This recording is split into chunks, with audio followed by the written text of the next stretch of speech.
এই যে রান্না হলো সকালের আলু ভাজি, শুকনো লঙ্কা জিরে ফোড়ন দিয়ে একটু কাঁচা লঙ্কা দিয়ে আলু ভাজি করলাম লম্বা লম্বা করে কেটে। আর হচ্ছে বরবটি ভাজা করেছি।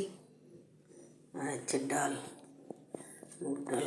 খাই, নিরামিষ খাই তো মুগ ডালই রান্না করে জিরে তেজপাতা শুকনো লঙ্কা দিয়ে একটু মুগ ডাল রান্না করছি, কাঁচা মুগ ডাল। আর গাছের লেবু,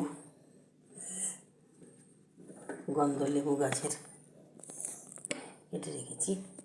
ছেলেকে এক মুঠো ভাত দিলাম, কালকে একাদশী করছে, একটু খেয়ে গেছে।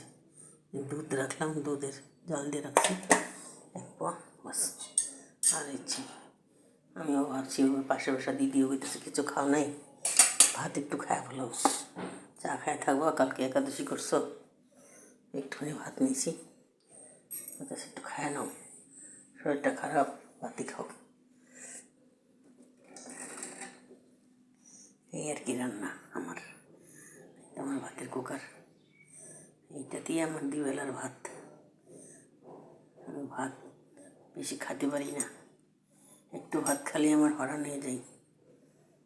মানুষের দেহটা দেখলে ভাববে মিথ্যা কথা, কত দেহ আরও মিথ্যা কথা বলে একটু ভাত খায়। আমার এই তো ভাতের কুকার, এই কুকারটা আমি ভাত রান্না করি, আমার দুবেলার ভাত হয়ে যায় এটাতে। কখনো ভাতের খাওয়ার ইচ্ছে না থাকলে এই ভাতও আমার পালানো যায়। আর রেগুলার খেতে পারি না, আর বাসি ভাত খাই না, আমার শ্বাসের কষ্ট, তাই আমি বাসি ভাত খাই না, ফেলে দিই। বাসি ভাত তরকারি খাই না, সহ্য করতে পারি না। সবজি অনেক আছে, কে খাবে? দুজন, আমি আর ছেলেটা খাই, বেশি খাইতে ও খাইতে চায় না, হাবি যাবি। ও আলু ভাজা খাবে, আমি আলু ভাজা খাই না, আমার সুগারের প্রবলেম আছে। ওই বটবটি দিয়ে ডাল দিয়ে খাবো, আর কি একটু লেবু আছে খাবো।